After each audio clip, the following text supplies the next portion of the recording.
প্রিয় শিক্ষার্থীরা, আশা করি তোমরা সবাই ভালো আছো। এই ম্যাথটা একটা এমসিকিউ ম্যাথ। এই ম্যাথটার আনসার হবে কত?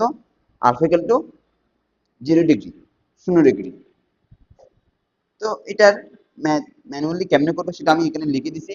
এখন দেখো, এই প্রশ্নটার উত্তর সরাসরি প্রশ্ন পড়ে উত্তর দেওয়া যাবে কেমনে? ট্রিক দেখো, টেকনিকটা কি আমরা জানি না। এটা একটা ভেক্টর, এ ভেক্টর, এটা একটা ভেক্টর, বি ভেক্টর। দুইটা ভেক্টর যদি একই দিকে ক্রিয়া করে তাহলে তাদের মধ্যবর্তী কোণ আলফা কত হয়? 0 ডিগ্রি হয়। তাদের মধ্যবর্তী কোণ আলফা কত হয়? 0 ডিগ্রি হয়। কেমন? এবং তাদের লব্ধি হবে কোন দিকে? এ বরাবর। লব্ধি হবে কি? ম্যাক্সিমাম, অর্থাৎ আর ম্যাক্সিমাম ইকুয়াল টু হবে কি? দুইটা ভেক্টরের মানের যোগফল। ঠিক আছে? এই টেকনিকটাকে আমরা জানি না? অবশ্যই জানি। দুইটা ভেক্টরের মানের যোগফল যদি পাওয়া যায় তখন লব্ধি হবে কি? লব্ধি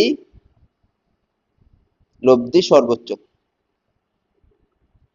লব্ধি সর্বোচ্চ। লব্ধি সর্বোচ্চ হলে তখন আমরা আলফা কত পাবো? 0 ডিগ্রি। এখন প্রশ্নের মধ্যে দেখো তো, এখানে C vector equal to A vector plus B vector, অর্থাৎ এ ভেক্টর ও বি ভেক্টরের লব্ধি হচ্ছে সি ভেক্টর এবং মান হচ্ছে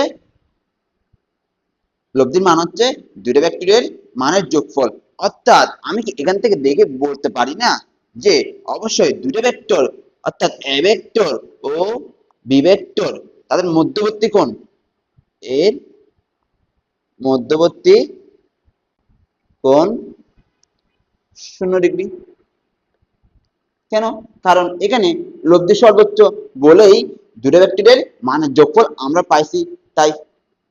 বুঝতে পারছো? তাহলে আমাদের যদি এই বেসিক আইডিয়াটা থাকে তাহলে আমরা ডিরেক্ট এই প্রশ্নের উত্তর সরাসরি দিতে পারবো না? অবশ্যই পারবো। আজকের জন্য এতটুকু। দেখা হবে পরবর্তী কোনো ম্যাথের এমসিকিউ শর্ট ট্রিক্সে। ধন্যবাদ।